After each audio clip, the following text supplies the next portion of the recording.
Hello, everybody.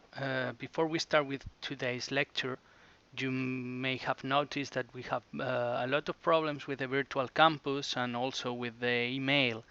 I've been trying to send you the links to the videos and send you messages to check the announcements on the virtual campus, and I don't really think they are getting through. I don't think you are receiving them. Some of you have acknowledged the receivement of the reception of at least one of my messages, but in general, I think they are getting lost.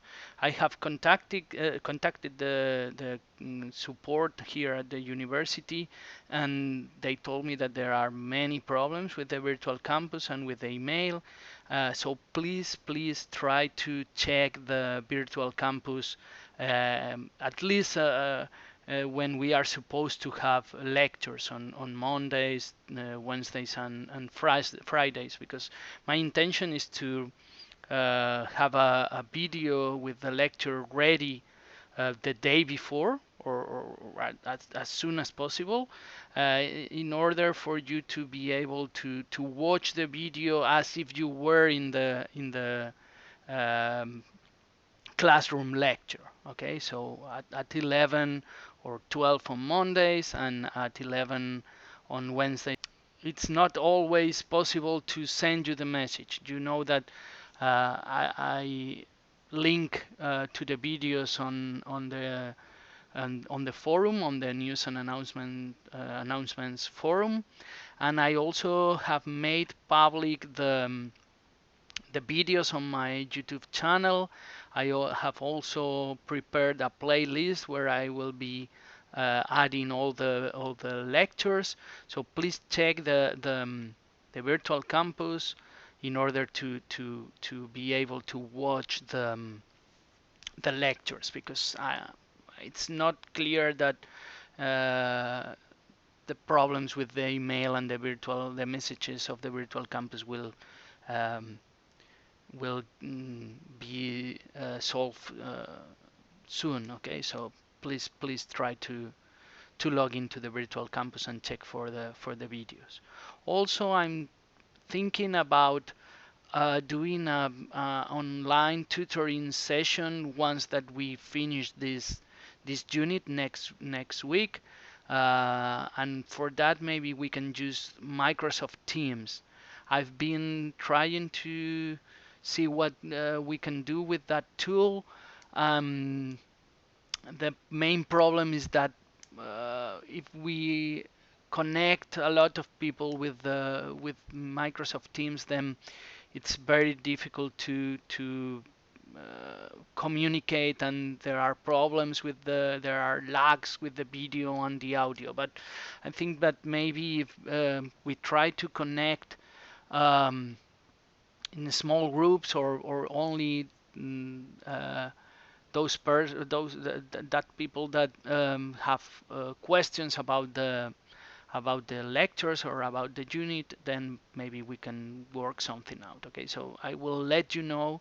So please try to log into the virtual campus to get the latest news about the course. Okay, so today we are going to focus on a very important algorithm that we can use with context-free languages in order to check whether a given string is in the language generated by a grammar. Okay, so this is of course a very important task, because when we perform syntactical analysis, we are given a string and we want to know whether it is syntactically correct or not. Okay, and in the first unit, when we were working with regular languages, of course we had uh, finite automata, which were essentially algorithms, machines that could check whether a string belongs to the language or not. But here we have been mainly working with grammars, and it's not clear how to check if a word is generated by the grammar or not. Next week we will study push-down automata, which are the uh, kind of machine that are equivalent to context-free grammars, and we will have a different way of checking whether a string is in the language or not. But this is another way of testing for membership once that we have a context-free grammar that is in Chomsky normal form. Okay, so that's why we studied this transformation into Chomsky normal form, and we are going to use the properties of the grammar in order to check for membership. Given a string and a grammar, we are going to see whether the string is generated by the grammar or not. Okay. As you know, when we transform a grammar into Chomsky normal form, we need to eliminate lambda productions. And when we eliminate lambda productions, maybe the new grammar is not equivalent to the previous one, because grammars without lambda productions cannot generate the empty word lambda. Okay, so maybe we lose the possibility of the ability of generating this empty word, but this is a special case that we can check for with a different algorithm. Okay, so if we need to check whether lambda is in the language generated by the grammar, then we do not need to transform the grammar into Chomsky normal form.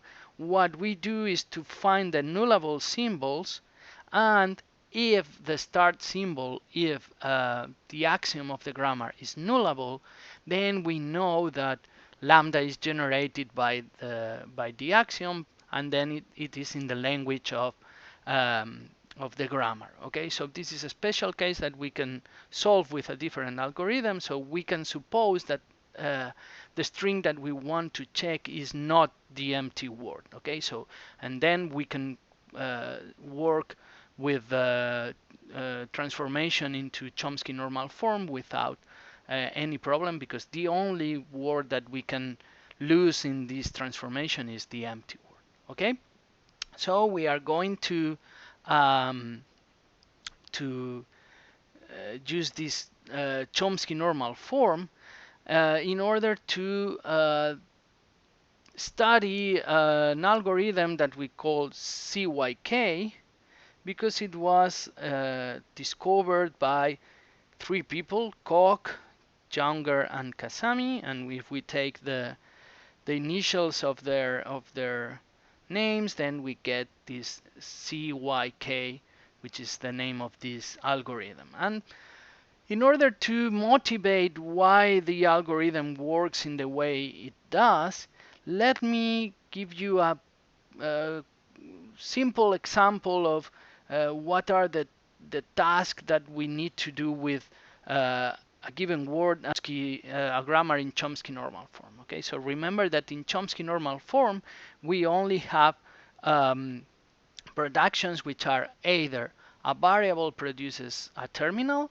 or a variable produces two variables. Okay, so imagine that we are given a grammar in Chomsky normal form and we are given a word. If the word is just one terminal, then the only possibility for a grammar in Chomsky normal form to generate this string is to generate it directly with a production, because we only have productions of the type variable produces grammar or variable produces two variables. But once that we produce two variables, then we cannot reduce the size of the string. Okay, so the only possibility of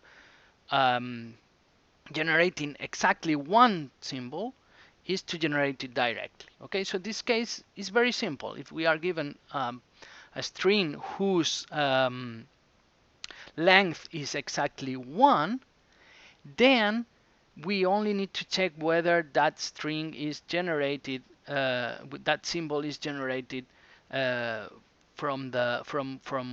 one production of the grammar in Chomsky normal form.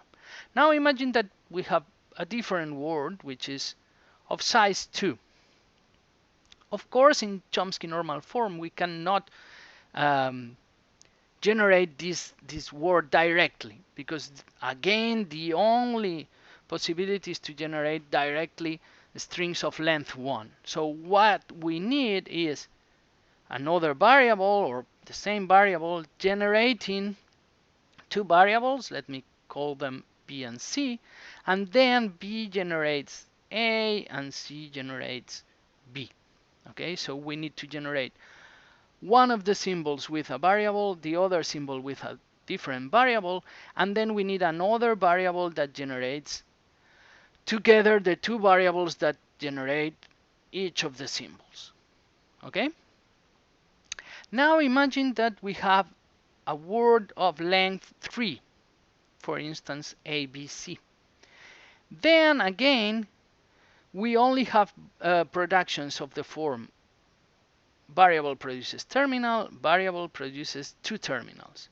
So in order to generate this word, we either generate with one variable this part here, and with other variable this part here, or we generate with one variable this part here and with the other variable this part here. So we start, for instance, with D, and we go to E and F, and then E generates A and F generates J and H, and then J generates B and H generates C. Okay, so every time when we have a word which is of length greater than 1, we need to generate one part with one variable, another part with another variable, because those are the only productions that we have in Chomsky normal form. So for instance, imagine that we have a longer word, let's say a word of length 5. Let's say that the word is A, B, B, A, C, or something like that.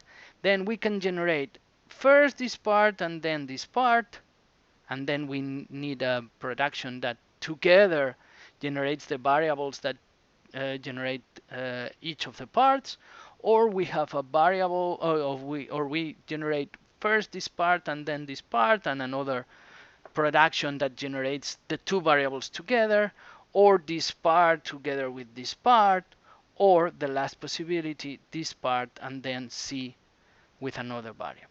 Okay, so we always split the word in two parts when it has length 2 or more, and we generate each of the parts with a variable, and then we have a production that joins the two variables. Okay, so that's the main idea of the CYK algorithm, that is based on this property of Chomsky normal form grammars, in which we have either variable produces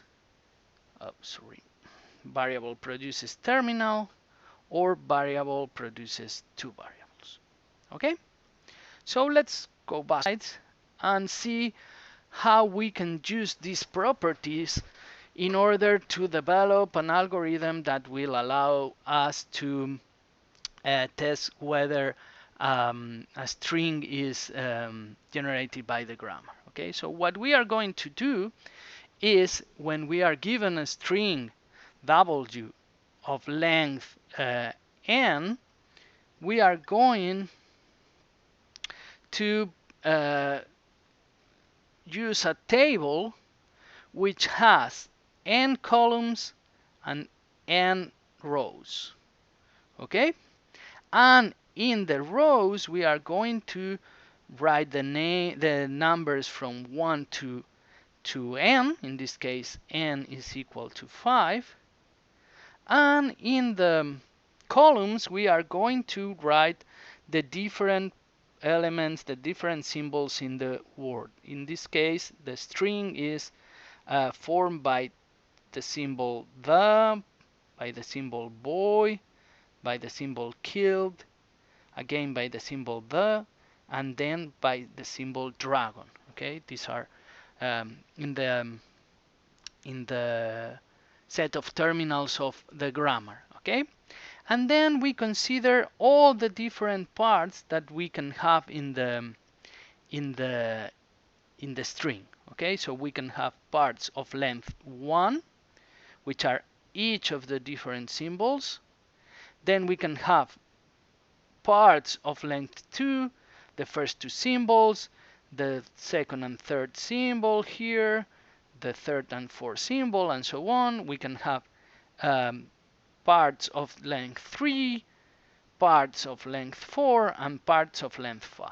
Okay, so we are considering these all these substrings that we can have in the string. Okay,